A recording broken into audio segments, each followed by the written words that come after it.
Christianity originated as a Jewish sect, and what they did is the original Christians, is they took Judaism and they took this other fashion going on all around them and combined them to create a new version of Judaism, a sort of super Judaism. But notably, they did the exact same thing the Jews did when they were conquered by the Persians. They adopted all of these Zoroastrian ideas and made their religion different by incorporating this foreign culture that had conquered them. Well, this is exactly what the Christians then did, which is to say exactly what the Jews did again. By creating Christianity, is they borrowed all of these ideas of these popular religions around them held by their conquerors, the Greeks and then the Romans, and created a new religion.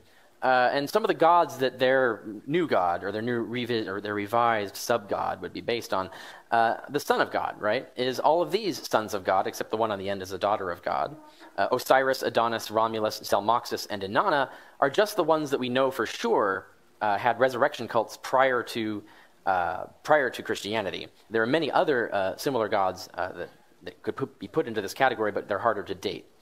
Inanna, on the end, by the way, we have stone tablets dating back to 1700 BC, in which she descends to the lower world, into what we would call hell, is stripped naked, put on trial in a kangaroo court, is stricken dead by a death spell, and then nailed up, basically crucified. And then her minions come down and feed her the food of water and life 3 days later, and she's resurrected from the dead and ascends to glory. Sounds like a similar tale we've heard before, right? But it gets repeated again and again and again in all these other gods, each time transformed. All of these stories of all of these gods are completely different from each other, but have the same similar structure behind them. And the ones that Christians would most be aware of are Romulus, for example.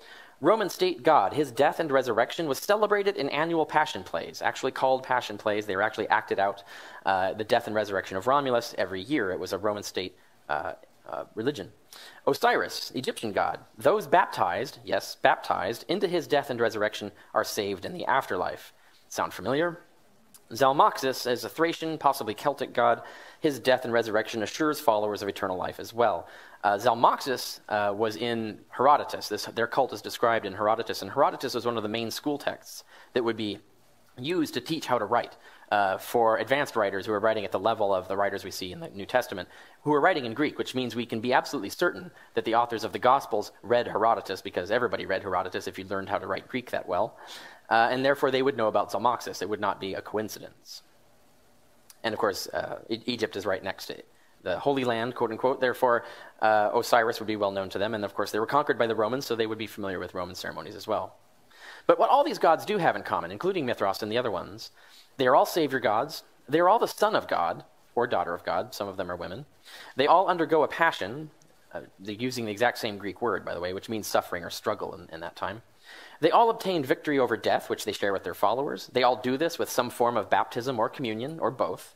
And they all predate Christianity. So what we're looking at here is just like the Zoroastrian scenario. This whole structural idea was borrowed and then added onto Judaism, and what you do when you take these elements and add them onto Judaism is what you get is Christianity, right? So once again, we see a man-made thing. And it wasn't a case where, like to Abraham, God revealed in the Old Testament that there's going to be this Jesus figure, and he's going to, if you have faith in him, you're going to be resurrected and all of this stuff. This stuff doesn't appear until, coincidentally, when the Jews are conquered by a nation that has religions that have these elements. So it looks like man-made, not divinely made. So Christianity is just like Judaism, borrowed from other religions.